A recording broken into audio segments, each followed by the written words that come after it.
नमस्कार, आपके साथ मैं हूं समीर अब्बास। शुरुआत बड़ी खबर से करने जा रहे हैं। गुजरात में एक बार फिर से पलायन शुरू हो गया है। हम आपको जो तस्वीरें दिखाने जा रहे हैं वो है अहमदाबाद से, जहां 57 घंटे के नाइट कर्फ्यू के ऐलान के बाद लोगों का पलायन शुरू हो गया है। अहमदाबाद के रेलवे स्टेशन और बस स्टैंड पर भारी भीड़ दिखने लगी है।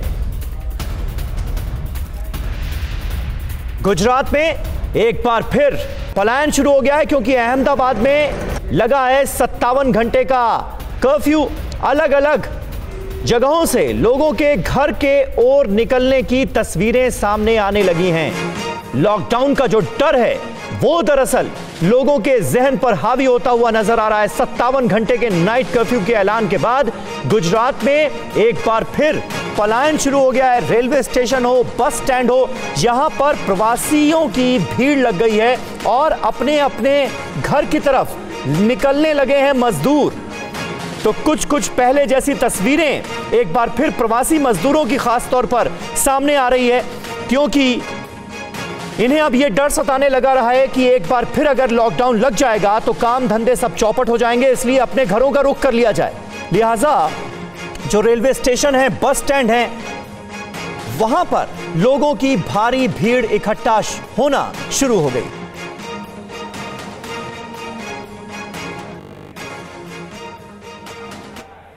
अहमदाबाद में 57 घंटे के कर्फ्यू के ऐलान के बाद स्थिति ऐसी है कि रेलवे स्टेशन पर जो यात्री पहुंचे हैं उनकी स्थिति आप देखिए तो यहाँ पर कोई सोशल डिस्टेंसिंग नहीं है। जिस तरीके से लोग यहाँ पर आए हैं उनको उस बात का तक अंदाज़ा नहीं है कि वो अपने स्थान पर कैसे पहुंचेंगे। देख सकते हैं आप अहमदाबाद जो म्युनिसिपल कॉरपोरेशन है उसकी जो AMTS की बसेज हैं वो बसेज यहाँ से शुरू की गई हैं और यहाँ से यात्रियों को भेजा भी जा रहा है। कई बसों में सोशल डिस्टेंसिंग का पालन नहीं हो रहा है। AMC के कर्मचारी यहाँ पर लगे हुए हैं, लोग परेशान हैं। लोगों का यही कहना है कि जो उनको जानकारी मिलनी चाहिए वो मिल नहीं पा रही है। आप यहाँ पर देखिए, यहाँ पर जो लिस्ट है वो लिस्ट बना करके लोगों को भेजा भी जा रहा है, लेकिन लोग कैसे पहुँचे किसी स्थान पर वो अब एक बड़ा प्रश्न है। आपको क्या लगता है, ये व्यवस्था काफ़ी है या फिर इसमें सोशल डिस्टेंसिंग कहीं फॉलो हो रही है? नहीं, सोशल डिस्टेंसिंग तो बिल्कुल फॉलो नहीं हो रही है और दूसरी बात है व्यवस्था काफ़ी नहीं है। देखिए यहाँ पर ये जो सीनियर सिटीजन्स हैं कुछ, वो जो कैसे वहाँ पर पहुँचेंगे वो एक बड़ा प्रश्न है। और कुछ जगहों पर जहाँ पर कुछ यात्री हैं, ज़्यादा यात्री नहीं है, तो उनके पहुँचने को लेकर सवाल है क्योंकि AMTS की तरफ से यहाँ पर जो कर्मचारी हैं उनका ये कहना है कि 2-3 लोगों के लिए बसेज यहाँ से नहीं जाएंगी, तो ऐसे में वो अपने जाने के स्थल पर पहुँचेंगे कहाँ? तो देखिए, गुजरात के अहमदाबाद से ये हमने आपको ताजा रिपोर्ट दिखाई और कोरोना संकट के चलते फिर बढ़ा है मजदूरों के पलायन का खतरा। अप्रैल जून में करोड़ों मजदूरों ने पलायन किया था। देश में करीब 8 करोड़ प्रवासी मजदूरों पर लॉकडाउन का बड़ा बुरा असर पड़ा था। और ये तस्वीरें देखिए, ये पुरानी जो कड़वी यादें हैं ये जहन से जाती नहीं। और जब एक बार फिर लॉकडाउन का डर देखते हुए बस अड्डों पर, रेलवे स्टेशनों पर लोगों की भीड़ नजर आती है तो ये पुरानी तस्वीरें फिर से जहन में जिंदा हो जाती हैं। सबसे ज्यादा दिल्ली NCR और महाराष्ट्र से मजदूरों का पलायन हुआ था। गुजरात और पंजाब से भी भारी संख्या में मजदूर अपने अपने गांव लौटे थे और अब एक बार फिर यह सिलसिला गुजरात में नजर आ रहा है।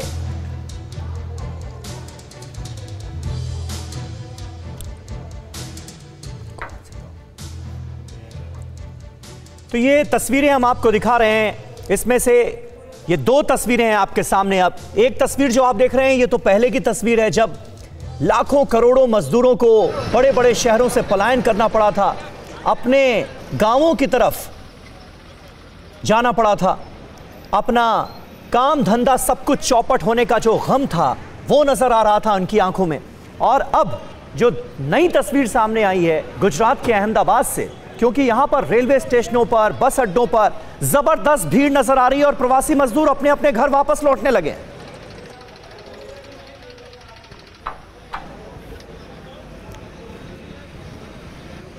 तो ये 2 तस्वीरें हम आपको दिखा रहे हैं, एक आज की तस्वीर है और एक मार्च महीने की तस्वीर है। आप इन तस्वीरों में देख सकते हैं कि किस तरह से जो प्रवासी मजदूर थे उनको भारी मुसीबतों का, मुश्किलों का सामना करना पड़ा था, क्योंकि लॉकडाउन हो गया, उनका काम धंधा सब चौपट हो गया। ज़्यादातर लोग ऐसे थे जो कि डेली वेजेस पर काम करते थे, रोज़ कमाना, रोज खाना इनके लिए नॉर्मल बात थी। लेकिन लॉकडाउन के दौरान जब काम धंधे चौपट हुए तो रोजी रोटी का संकट खड़ा हो गया, घर चलाने का संकट खड़ा हो गया। लिहाजा प्रवासी मजदूरों को अपने अपने गांवों का रुख करना पड़ा।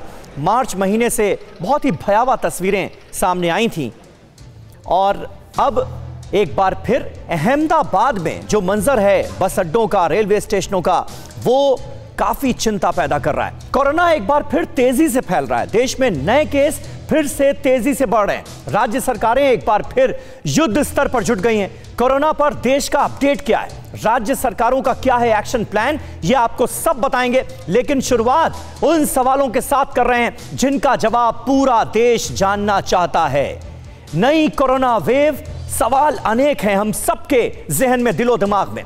क्या देश फिर से लॉकडाउन की तरफ बढ़ रहा है? क्योंकि संक्रमण का दायरा लगातार बढ़ता हुआ नजर आ रहा है। फेस्टिव सीजन में संक्रमण ने बहुत तेजी से अपना दायरा बढ़ाया है। क्या ज्यादा जुर्माने से कोरोना पर लगेगा ब्रेक? जैसा कि दिल्ली में हमने देखा, जो 500 जुर्माना था मास्क ना लगाने पर, उसे बढ़ाकर 4 गुना कर दिया गया, 2000 कर दिया गया।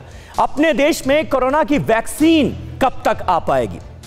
यह तो वो सवाल है जिसका जवाब हम सब जानना चाहते हैं और बेसब्री से इसका इंतजार हो रहा है। लेकिन अभी तक ठीक जवाब मिला नहीं है कि वैक्सीन कब तक आ जाएगी। क्या राज्यों की सरकारें महामारी पर समय से पहले सुस्त पड़ गईं?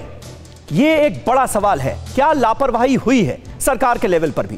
क्या लोगों की लापरवाही कोरोना विंटर वेव के लिए सबसे ज्यादा जिम्मेदार है? क्योंकि पिछले कई दिनों से, जब से फेस्टिव सीजन की शुरुआत हुई है, हम लगातार देख रहे हैं, जो चाहे सड़कें हो, बाजार हो, हर जगह हम सब लापरवाही करते हुए नजर आ रहे हैं। क्या ये लापरवाही जो है वो हम सब के लिए घातक साबित हो रही है? जिस तरह से लगातार कोरोना के नए केसेस की अंबार लगा हुआ नजर आ रहा है।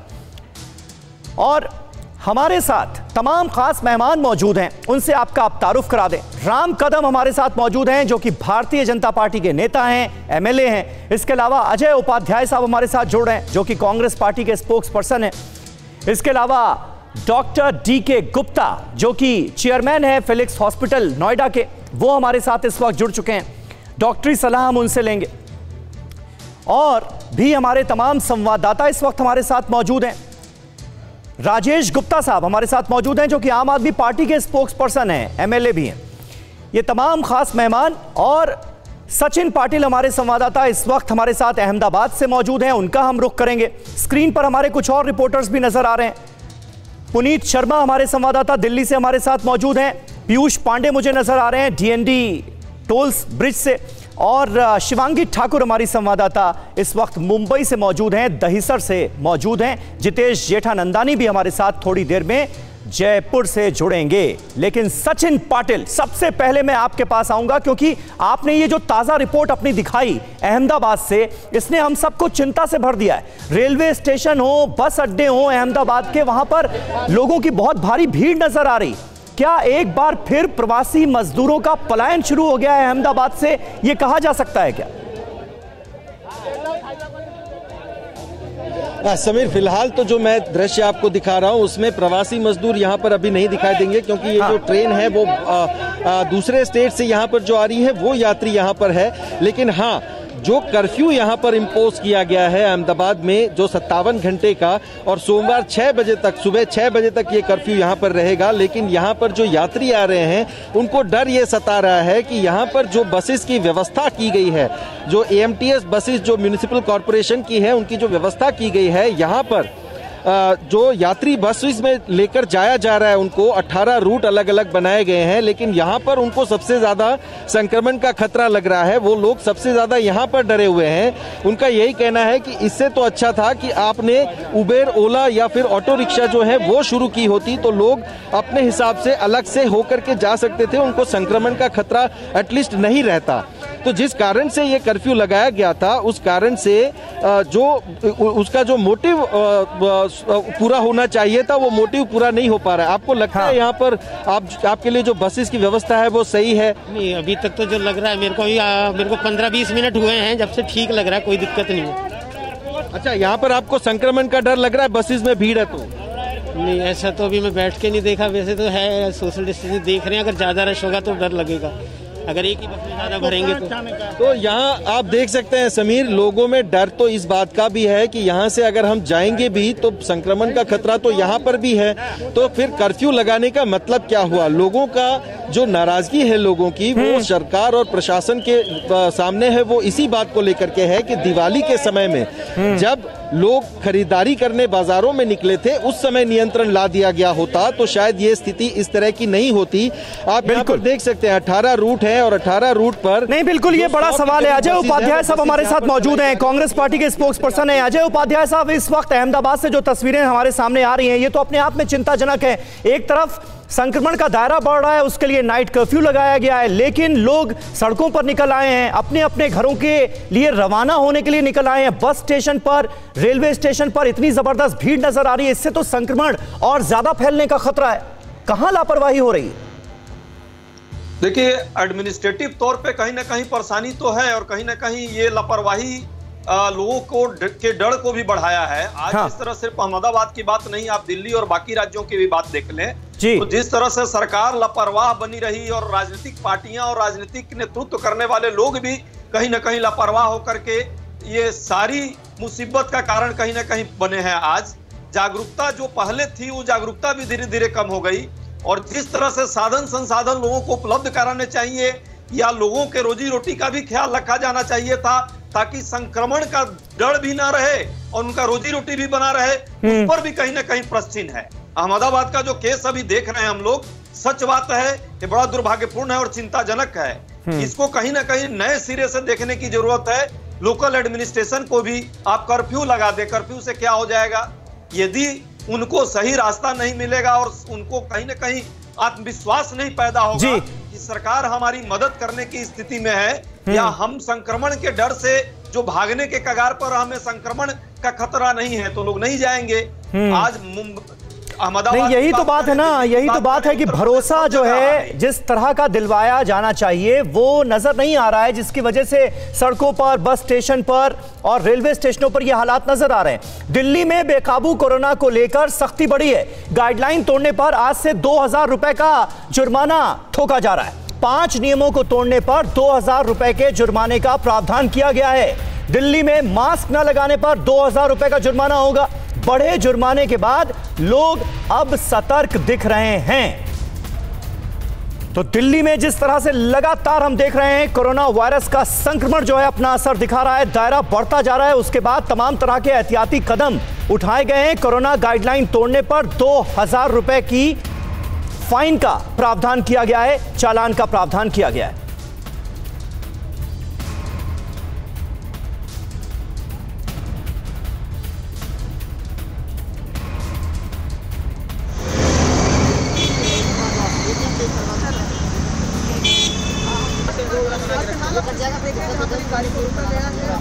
इनका चालान यहाँ पर काटा जा रहा है। दिखा दीजिए, मैं चालान कटवा लूंगा। जिन्होंने आपको पकड़ा है, रोका है ना, दिखा दीजिए, मैं चालान कटवा लूंगा।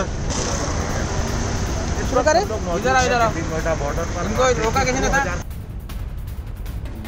और पीयूष पांडे हमारे संवाददाता इस वक्त हमारे साथ मौजूद हैं। पीयूष, ये बताइए कि नियमों में सख्ती की गई है, जो जुर्माने की रकम है, फाइन जो लगाई जा रही है उसमें इजाफा किया गया है, क्या इसका कुछ असर पड़ता हुआ नजर आ रहा है? क्योंकि फेस्टिव सीजन में तो हम लोग लगातार देख रहे थे, जहां जहां हमारे रिपोर्टर्स आप लोग पहुंच रहे थे, हर जगह नजर आ रहा था कि सोशल डिस्टेंसिंग की लोग धज्जियां उड़ा रहे हैं, लापरवाही जमकर हो रही। जी बिल्कुल समीर, देखिए 2000 रुपए का चालान कर दिया गया है, लेकिन उसका इम्प्लीमेंटेशन किस तरह से किया जाता है, अगर इम्प्लीमेंटेशन सही तरीके से किया जाएगा तो इसका इम्पैक्ट भी दिखाई देगा। अभी तक जो चूंकि कल ऑर्डर नहीं आया था, 500 रुपए तक ही चालान किया जा रहा था, आज से ये चालान 2000 रुपए का होगा और किस स्तर पर इसे लागू किया जाता है, कितना चालान मतलब किस तरह से निगरानी की जाती है, ये सारी चीज़ें देखने वाली हैं। तो आज के बाद ये पता लगेगा कि किस तरह से दिल्ली सरकार ये चालान कर रही है और कितनी निगरानी की जा रही है। जो लोग मास्क नहीं पहन रहे हैं उनको किस तरह से देख करके उनकी निगरानी करके उनका चालान किया जा रहा है, ये सारी चीज़ें देखने वाली हैं। ख़ास बात ये है समीर की जब दिल्ली सरकार ने फेस्टिवल सीजन में बाजार खोले थे, तब उन्हें यह ख्याल रखना चाहिए था कि जागरूकता फैलाते और ये बताते कि अगर सोशल डिस्टेंसिंग नहीं रखी गई, मास्क नहीं पहना गया तो इसके भारी नुकसान, भारी खामियाजा उठाना पड़ सकता है। तो अब ठीक है, चूंकि ठीक है पीयूष, बिल्कुल ये बात तो है ही। पुनीत शर्मा हमारे एक और संवाददाता इस वक्त दिल्ली नोएडा बॉर्डर पर मौजूद हैं। पुनीत, सख्त नियमों का कितना असर होता हुआ नजर आ रहा है? जी बिल्कुल समीर, सख्त नियमों का बहुत ज्यादा असर है, क्योंकि अमूमन सुबह सुबह 2 घंटे में दिल्ली नोएडा बॉर्डर पर 100 के आसपास चालान होते थे, लेकिन आज यहां पर लगभग 25 से 30 चालान हुआ। इस वक्त हमारे साथ सिविल डिफेंस की आप देख सकते हैं पूरी टीम, एक लंबी चौड़ी टीम लगभग 30 लोगों की खड़ी है। ये बताइए अभी तक कितने चालान किए गए, रोज कितने होते थे? मैं इन्फोर्समेंट ऑफिसर हूँ और लगभग 4 से 5 चालान हुए हैं। डेली जो है एवरेज बहुत कम आ रहा है। लोग जो है अवेयर हो गए हैं।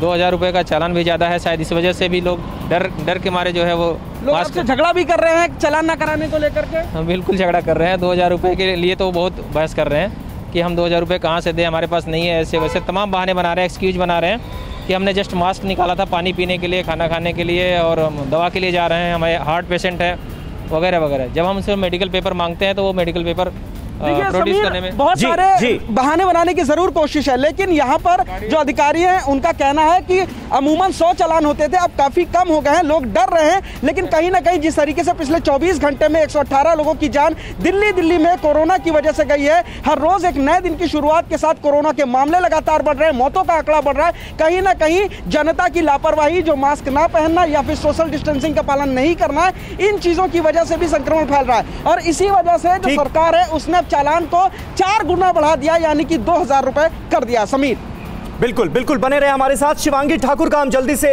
रुख कर लेते हैं। राजेश गुप्ता साहब भी हमारे साथ मौजूद हैं, वैसे आम आदमी पार्टी से। राजेश गुप्ता जी, देखिए एक सवाल यहां पर यह उठ रहा है कि भाई नियम तो सख्त कर दिए गए, लेकिन पहले क्यों नहीं जागी सरकार?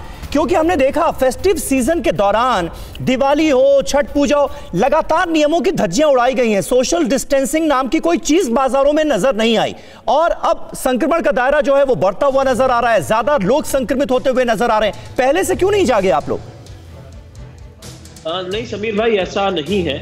और लगातार जो आज आपने टीम्स दिखाई रोडों के ऊपर, ये लगातार टीम्स रोडों के ऊपर थी और चालान हो रहे थे, लेकिन तब 500 का था और अब 2000 का है, तो उसका थोड़ा फर्क है। हालांकि हम नहीं चाहते हैं कि लोगों को डराया जाए कि आपसे फाइन ज्यादा लिया जाएगा।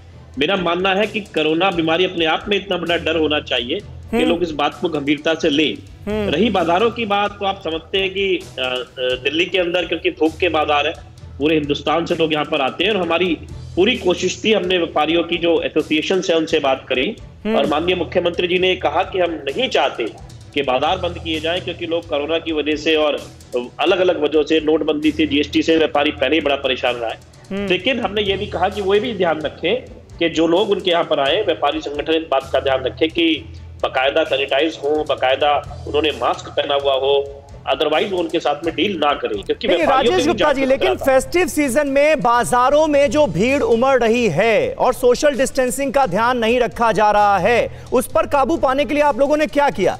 ये मास्क ना लगाने पर 2000 रुपए का जुर्माना, ठीक है, डीएनडी पर आप खड़े हो गए, रोड पर जो लोग जा रहे हैं, कारों को चेक किया जा रहा है, मास्क लगाया नहीं लगा। उससे ज्यादा खतरनाक तो वो है ना बाजारों में जो हजारों लोगों की भीड़ उमड़ी हुई नजर आ रही है।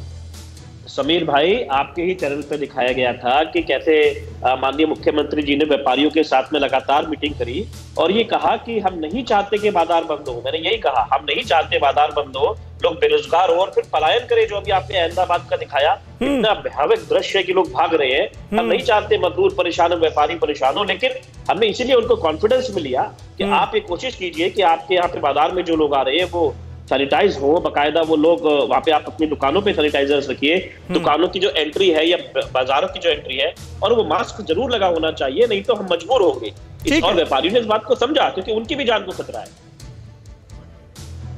ठीक है। और अलग अलग इस वक्त जगहों की, अलग अलग शहरों की जो तस्वीरें हैं वो हम आपके सामने रखने की कोशिश कर रहे हैं। कोरोना की वजह से मुंबई में नहीं खुलेंगे स्कूल, ये फैसला लिया गया है। मुंबई में 31 दिसंबर तक स्कूल बंद रखने का आदेश जारी कर दिया गया है। बीएमसी ने कहा है कि इस साल अब स्कूल नहीं खुलेंगे। 31 दिसंबर तक स्कूल बंद रखने का आदेश जारी कर दिया गया है कोरोना वायरस के बढ़ते संक्रमण को देखते हुए, क्योंकि ऐसा लग रहा है कि ये सेकेंड वेव है कोरोना की। अब सबसे पहला जो ट्रेंड है वो नजर आया दिल्ली में, और उसके बाद अब देश के तमाम शहरों से जो आंकड़े नजर आ रहे हैं वो अपने आप में चौंकाने वाले हैं, और ये साफ संकेत देते हुए दिख रहे हैं कि अब कोरोना को लेकर जो लापरवाहियां की गई हैं उसका अंजाम हमारे सामने है। शिवांगी ठाकुर भी हमारे साथ मौजूद हैं। शिवांगी, जल्दी से आप मुंबई को लेकर जो अपडेट है इस वक्त वो हमारे दर्शकों को दे दीजिए, उसके बाद मैं फिर राम कदम साहब का रुख करूंगा जो कि बीजेपी से हमारे साथ जुड़ गए।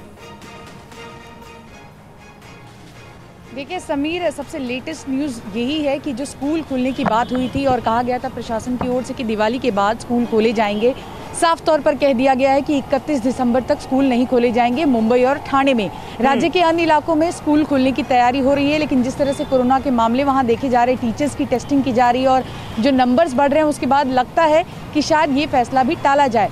दूसरी बात ये कि पलायन की जो तस्वीरें अहमदाबाद से आ रही हैं, उसकी बात कहीं ना कहीं अब महाराष्ट्र सरकार को जाग जाना चाहिए।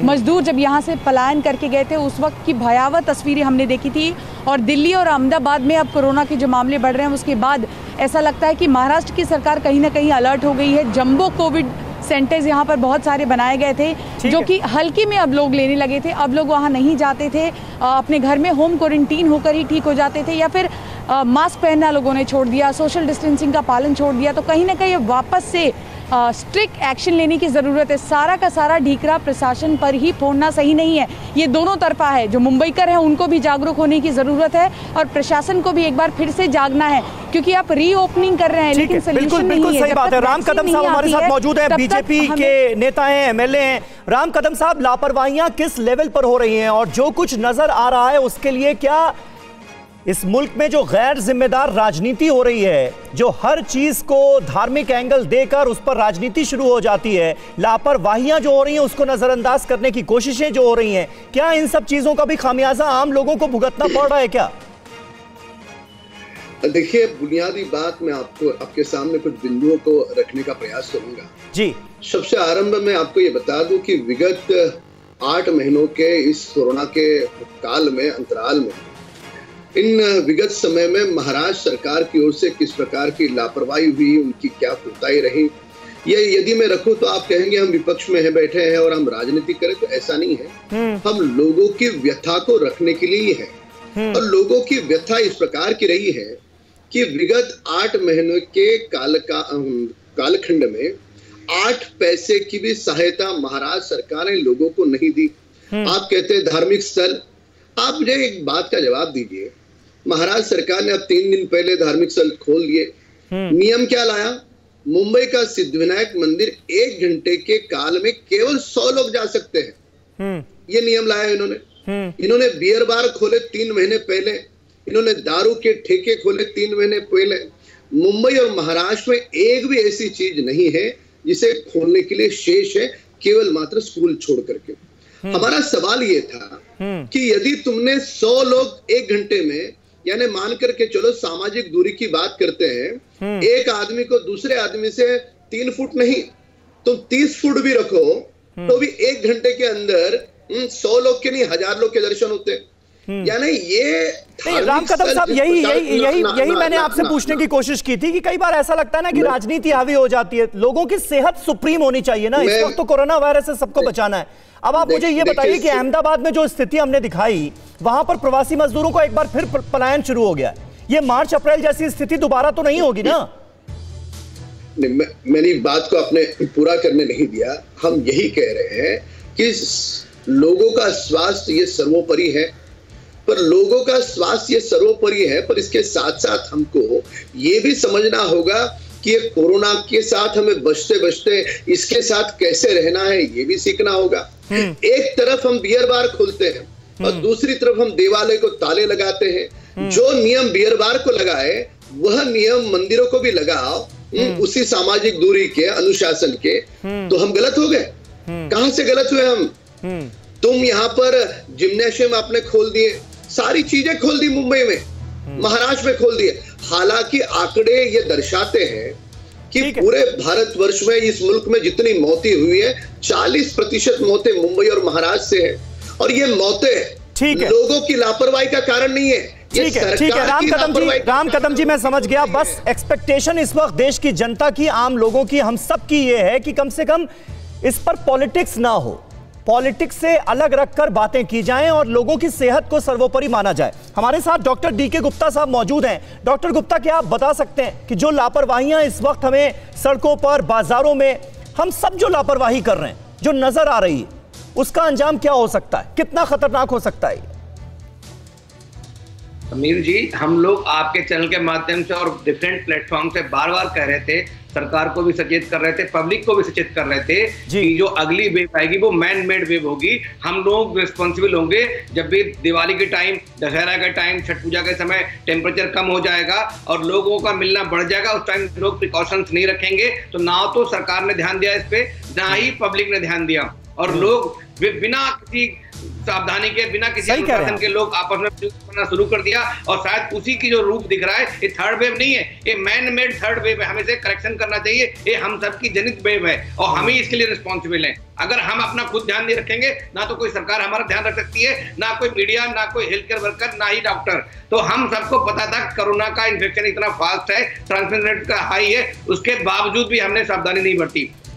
अभी मैं फिर बता रहा हूं, अभी जो इसका असर दिखा रहा है वो कुछ राज्यों में, जैसे दिल्ली में दिख रहा है। अगर हम ध्यान नहीं रखेंगे तो पूरे देश में ऐसी संभावना है कि ऐसे एपिसोड्स, ऐसी सर्द, ऐसी वेव दोबारा आ जाएं। क्योंकि अभी भी हमारी जो जनसंख्या है वो अराउंड 70% है, वो इन्फेक्टेड नहीं है। डिफरेंट सीरो कन्वर्जन रेशियो जितने हुए हैं, सीरो कन्वर्जन स्टडीज हुई हैं, तो इसका मतलब 70% जो पॉपुलेशन है वो अभी भी ससेप्टेबल है इन्फेक्शन के लिए। मतलब कोरोना उनके लिए घातक है, कोरोना उनको इन्फेक्ट कर सकता है। तो अगर हम धीरे धीरे काम करेंगे या हम अनुशासन रखेंगे, तो जब तक वैक्सीन आएगा तब तक लोग बचे रहेंगे। तो शायद हर्ड इम्यूनिटी या वैक्सीन आने से हम लोगों का जीवन दान। सही बात आप कर रहे हैं डॉक्टर डीके गुप्ता, बहुत बहुत पते की बात आपने कही है। इसके लिए हमारी लापरवाहियां ही जिम्मेदार हैं और ये मैन मेड वेव है। और आप जो बात कह रहे हैं ना कि दिल्ली नहीं, अलग अलग राज्यों में अब संक्रमण बढ़ रहा है। यूपी का भी मैं डेटा देख रहा था, 24 घंटे में कोरोना के 2858 नए केस सामने आ गए हैं यूपी में भी। अकेले लखनऊ में 24 घंटे में